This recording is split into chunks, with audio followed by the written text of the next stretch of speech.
Assalamualaikum warahmatullahi wabarakatuh. Jumpa lagi dengan saya Zakia Daraja. Ya, kali ini saya akan sedikit cerita tentang karma. Ya, kita mungkin sering ya mendengar karma gitu.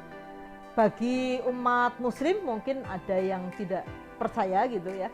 Karena karma itu mungkin lebih dominan dipakai oleh orang-orang Hindu Buddha gitu.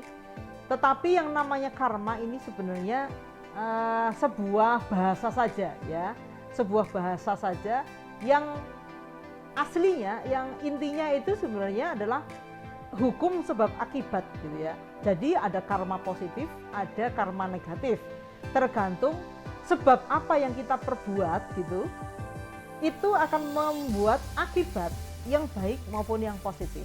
Nah, karma ini merupakan alur sebab akibat yang sangat panjang ya, dari baik yang yang kita lakukan saat kita sudah lahir di dunia ini maupun berhubungan dengan para leluhur kita ya. Jadi karma ini merupakan alur yang sangat panjang ya. Kita hidup saat ini ya dengan fisik kita yang seperti ini, hidungnya seperti ini ya, mata kita seperti ini, bibir kita seperti ini. Itu kan sebenarnya ada hubungan karma dengan genetika para leluhur kita. Jadi baik fisik kita maupun proses hidup yang kita alami, yaitu ada ikatan karmanya ya. Nah, ikatan karma ini yang membuat kita itu mengalami hal-hal, baik itu mungkin yang dibilang itu positif ataupun negatif. Meskipun sebenarnya tidak ada, kalau kita sudah mendalami gitu ya, nggak ada yang negatif sebenarnya, karena yang negatif pun pada ujung-ujungnya itu akan membuat sesuatu atau membuat seseorang itu menjadi positif juga sebenarnya. Nah, ikatan karma ini yang membuat kita hidup di dunia ini, kita masih ada di sini ya, masih karena masih ada ikatan karmanya gitu. Nah, apa yang mesti kita lakukan untuk agar hidup kita itu memiliki karma yang baik? Juga lebih utama juga untuk agar keturunan kita juga memiliki karma yang baik juga.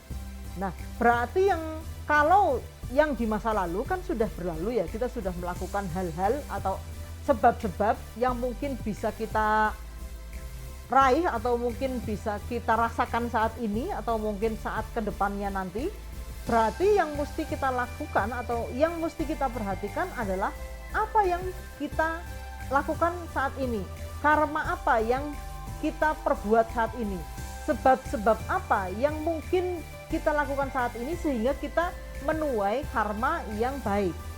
Berarti kita hanya memiliki tugas untuk menerima setiap hal-hal yang kita alami ya, karena itu buah dari karma kita sendiri sebenarnya. Kita menerima itu dan juga sekaligus kita membuat karma-karma baru yang akan membuat karma di waktu-waktu ke depan itu adalah karma yang baik gitu. Nah, tugas kita saat ini hanya itu, menerima apapun karma yang saat ini ada di dalam diri kita gitu ya. Yang kedua, kita membuat karma baru setiap saat ya, di kekinian itu dengan karma yang baik, sehingga hukum sebab akibat yang kita lalui mudah-mudahan itu menjadikan kita tuh terus bertumbuh gitu ya, tidak menurun tetapi kita naik. Itu harapannya ikatan karma yang kita perbuat ya, yang kita alami gitu, yang kita lalui itu membuat kita semakin naik ya, untuk urusan rohani kita. Jadi rohani kita itu semakin lama semakin meningkat, tidak justru semakin jatuh. Nah, mungkin itu yang bisa saya sharingkan tentang karma gitu. Mungkin lain kali saya akan cerita lagi lebih detail. Untuk saat ini sampai di sini dulu. Mudah-mudahan bisa dipahami.